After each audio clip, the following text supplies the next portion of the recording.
Bien. El texto se llama Aproximación a la noción de gubernamentalidad y es el documento 2. ¿Tá? En principio, cuando recién arranca el texto, da como un punteo, digamos, de todo lo que se va a venir después. Así que si hay cosas que al principio no conectan mucho, tranqui, porque después lo vamos a ir desglosando en el pasar del texto. Sobre gobierno y gubernamentalidad. Foucault introduce este concepto en sus seminarios del 77 y 78, por eso les decía que el segundo texto del módulo 2 es este mismo de Foucault. Así que, obviamente, está bueno que lo lean. Yo lo voy a releer ahora, porque no me acuerdo del año pasado, sinceramente, exactamente si había algo más para agregar. Pero nada, este texto está básicamente escrito a partir de Freud, iba a decir. No, a partir de Foucault. ¿Tá? Bueno, en este seminario Foucault introduce este concepto de gubernamentalidad como una forma particular y compleja de poder centrada en gobernar a la población. La noción abarca 3 dimensiones: un conjunto de prácticas y saberes, una tendencia histórica en Occidente y una transformación del Estado. Cuando habla de un conjunto de prácticas y saberes, va a incluir las instituciones, análisis, tácticas y procedimientos que permiten ejercer un tipo de poder cuyo objetivo es la población. O sea que el objetivo de la gubernamentalidad va a ser directo a la población. Ya nos va adelantando algunos conceptos. Que se apoya en la economía política y utiliza como herramienta central los dispositivos de seguridad. Esto también, dispositivos de seguridad, capaz que nos imaginamos una cámara, ¿no?, que cuide, o un sistema de seguridad en una casa o en una empresa. En realidad nada tiene que ver. Tiene que ver con otro concepto de dispositivo, que puede ser, ahora lo vamos a ver, pero dispositivos de policía, ¿no?, o administrativos. Ahora vemos. Sobre una tendencia histórica en Occidente, muestra cómo a lo largo del tiempo el poder tipo gobierno ha ido ganando centralidad, entre otras formas como la soberanía, que es el poder del rey, o la disciplina como las instituciones.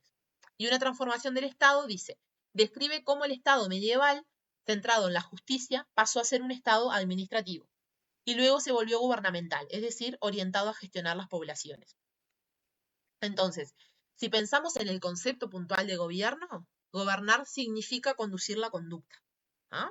Bien, si vamos conectando con lo que vimos recién, va teniendo más sentido.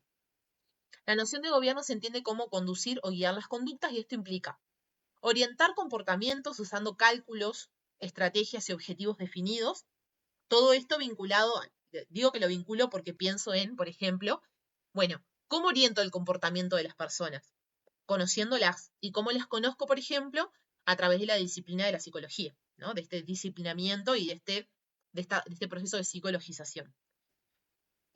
Implica asumir que las conductas pueden regularse racionalmente, o sea, implica asumir que si hay personas o parte de la población que no está actuando como tiene que actuar, vamos a poder incidir en ello y por ende va a haber un cambio. Si no se cree que se pueda cambiar, no habrían leyes, por ejemplo. Si no confiamos en que la población puede seguir ciertas normas, no habría directamente. ¿Quién gobierna y cómo gobierna? No gobierna solo el Estado, hay una multiplicidad de agentes involucrados. Estos pueden ser profesionales, ahí entramos nosotros los psicólogos, expertos, instituciones puntuales, normativas, espacios físicos como escuelas, hospitales y prisiones. Van a ver que siempre cuando habla Foucault y habla de poder, va a traer estos 3 espacios. Por si no sabían, Foucault obviamente es un gran pensador e investigador también, bueno, tiene un montón de profesiones y de expertise, pero una de las cosas que hacía para investigar todo este tema de poder era estudiar las escuelas, los hospitales y las prisiones desde dentro. O sea, literalmente que se instalaba en un hospital para ver cómo funcionaba, y también se instalaban las prisiones para ver cómo funcionaba este mecanismo de seguridad, por ejemplo. ¿Y quién gobierna y cómo? Todos actúan sobre nuestras acciones, deseos, aspiraciones y creencias, estableciendo reglas, finalidades y evaluaciones. Entonces, podemos decir hasta el momento que la definición de gobierno en este texto, que va a citar a Foucault, es una actividad racional y planificada, llevada a cabo por distintos actores que buscan moldear la conducta usando diversas técnicas y conocimientos, con fines variables y consecuencias muchas veces impredecibles. Si pensamos, por ejemplo, en cómo se construye el gobierno en Uruguay, bueno, es un poco, si bien está conectado con lo político partidario, porque bueno, el gobierno lo gana cierto partido, ese partido va a tener asesores. ¿Han escuchado ese concepto de asesor? Bueno, tenemos como asesor económico al contador fulano, tenemos como asesor en salud al doctor fulano. Bueno, más o menos así es como se construye el gobierno. Por eso, aparte de hablar del Estado en sí mismo, hablamos de gobierno en ese sentido, en que va a utilizar en este proceso de gubernamentalidad ciertas técnicas, ciertos conocimientos basados en ciertos actores, como pueden ser estos profesionales. Bien, en este proceso de, siempre me equivoco, voy a ver si me sale, en este proceso de gubernamentalización del Estado, Foucault plantea que el Estado moderno no siempre fue como lo conocemos hoy. La noción de gubernamentalidad permite rastrear cómo fue cambiando su forma de ejercer el poder a lo largo del tiempo. El proceso de gubernamentalización del Estado implicó el Estado de justicia, propio de la Edad Media, centrado en el derecho y la figura del soberano. Acá ya nos va adelantando también cómo se va organizando el Estado en la historia, ¿no? Volvemos. Edad Media es igual a Estado de justicia. En ese momento, Estado de justicia. Se transformó en un Estado administrativo entre los siglos XV y XVI. Esto está bueno que se vayan armando cuando vean que hay, ya sea en el texto o en este punteo que les armo, que vayan armando tipo líneas del tiempo. Opa, están pasando cosas acá atrás. Se vayan armando tipo líneas del tiempo porque puede ser que algún concepto, o les pregunten algún concepto mediado con alguna fecha. No fecha, pero sí momento histórico. ¿Tá? Entonces, les pueden llevar no sé, a hacer trampa en, bueno, el estado administrativo en la Edad Media. Y ahí ya sabemos que es falso, por ejemplo. Porque el estado de justicia va a estar en la Edad Media, no el estado administrativo. Después, bueno, el administrativo, como les decía, entre el 15 y el 16, que se va a basar en reglas, cálculos, registros de población. Ahora lo vamos a abrir a cada uno. Y también terminó evolucionando hacia un Estado gubernamentalizado, donde el objetivo principal es gobernar la conducta de la población mediante formas racionales de control. A este proceso lo llama historia de la gubernamentalidad, una especie de genealogía que investiga cómo surgió la racionalidad política moderna, es decir, cómo aprendimos a gobernar. Uno cuando habla de estos conceptos tan generales piensa que siempre fue igual, ¿no? Y en realidad es de la modernidad este tipo de gobierno, por ejemplo, que vemos en nuestro país, por ejemplo. Bien, antes de asociarse el Estado con el verbo gobernar, digamos, o mejor dicho, como el verbo gobernar tenía muchos significados, todos eran distintos dependiendo de la etapa, ¿no? Pero en la etapa política moderna hablaba de gobernar como seguir una ruta o dirección. Esto está textual del texto, ¿tá? Así que lo van a encontrar ahí. Alimentar o cuidar, por ejemplo, era cómo se gobernaba un hogar. Si hablábamos de gobierno en la casa, hablábamos de esas figuras que alimentan o cuidan. Cuando se habla de conducir espiritualmente, nos referimos a un pastor o un guía religioso. Impartir un régimen, por ejemplo, a un enfermo. Por ejemplo, orientar, ¿no? a lo que tenía que hacer, digamos. O regular relaciones humanas. En todos los casos, el gobierno no era del territorio, sino del ser humano, gobierno hacia la persona. Y en ese sentido, Foucault afirma aquellos a quienes se gobierna son los hombres. ¿De dónde viene la idea de gobernar a los hombres? Foucault encuentra antecedentes en Oriente y en el cristianismo primitivo en dos formas. En el poder pastoral, por ejemplo, donde el modelo del pastor, era el pastor que guía a su rebaño, cuida, protege y conoce a cada individuo.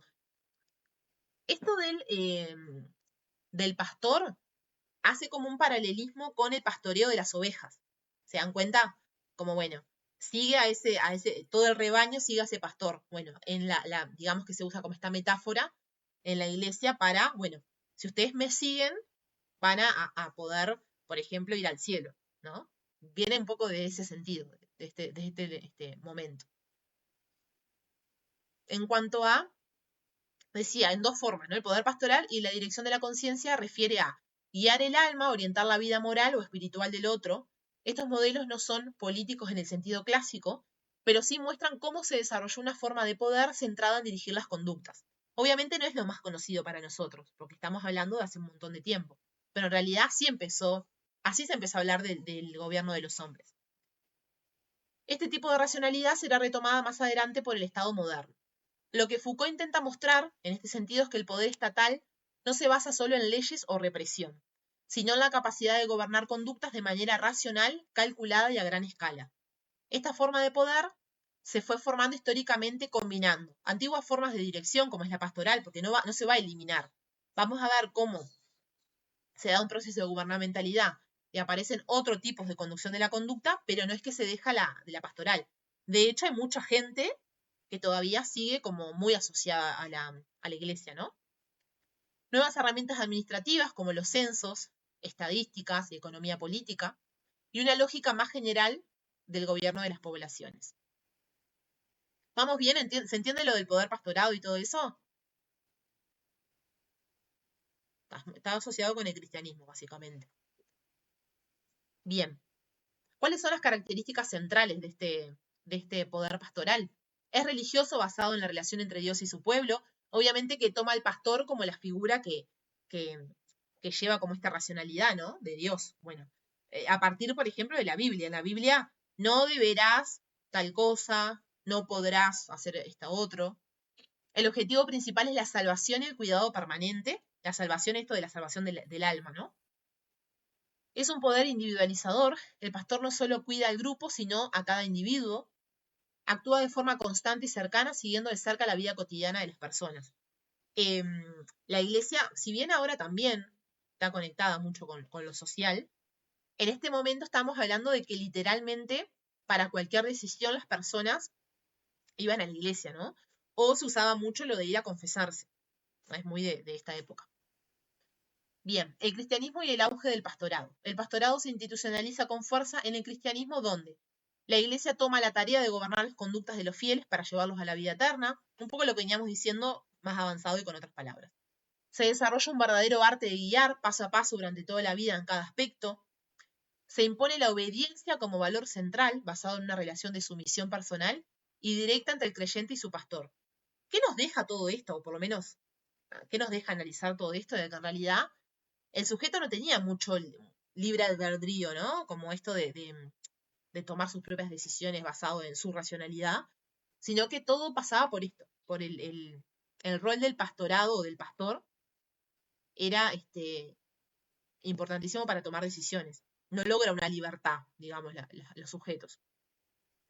En los siglos XVII y XVIII el modelo del pastorado se traslada al ámbito político, es decir, lo que antes hacía la iglesia, esto de cuidar, guiar, individualizar, empieza a hacerlo el Estado moderno. Esto produce una fusión entre el poder religioso y el civil y permite el paso del cuidado de las almas al gobierno de la vida de los hombres. O sea, pasamos de intentar salvar a las almas a literalmente gobernar la vida de las personas, salirnos un poco de esta visión de alma, ¿no? El pastorado no desaparece, sino que se transforma, como les venía diciendo, se da como se va solapando. El Estado moderno retoma esta forma de poder individualizante, cuidador, que busca guiar las conductas, pero no para la salvación eterna, sino para la gestión eficiente de la vida social. En palabras muy simples, el Estado moderno buscaba que nos manteniéramos con vida para poder trabajar y para poder producir, ¿no? Ya ahí arranca como de a poco a llevarnos a este sistema capitalista en el que estamos hoy. Cuando habla de razón de Estado o de Estado de policía, se ubica entre el siglo XV y XVIII. Vieron que acá ya viene a traer varias fechas. Acá es cuando yo les digo que puedan ir haciéndose como esa línea del tiempo que los va a ordenar un poco más. Igual, ustedes después leen el texto original y lo volvemos a ver. Bien, entre los siglos XVIII XV y XVIII, el poder sobre las personas cambia de manos de la Iglesia al Estado.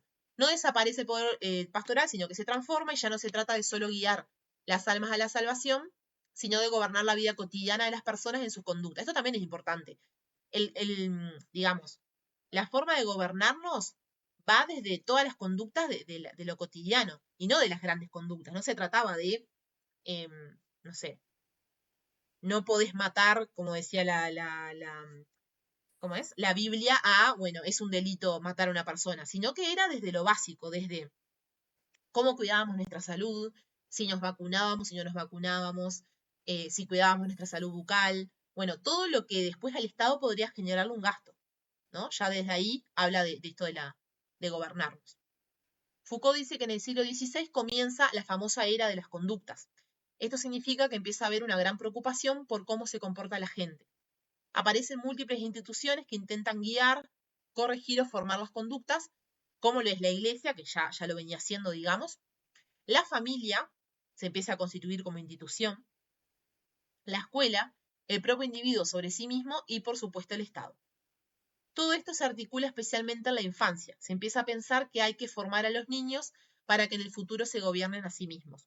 ¿Por qué piensan ustedes que se daban talleres de cómo lavar las manos en la escuela? ¿No? Era tan básico como si lavamos las manos, evitamos que llevamos los microbios a la boca, entonces no nos enfermamos y cumplimos con el ir a la escuela, ¿no? Que nos van a enseñar a cómo ser buenos ciudadanos.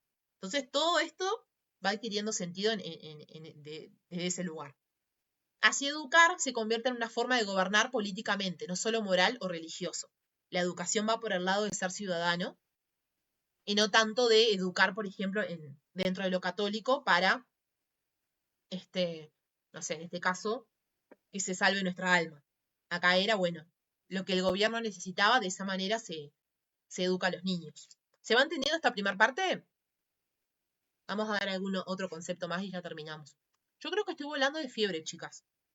Estoy temblando. Bien, bien, damos esta última y Pero ya, igual si te sentís mal, por mí cortamos ahora, en ya, serio. ya termino esta parte y arrancamos mejor Porque estás hablando colorito y capaz que tenés la fiebre en 40. No sé, te juro que me estoy prendiendo fuego la cara. Pero tengo las manos frías, es rarísimo. Después les cuento a ver en qué termina todo esto.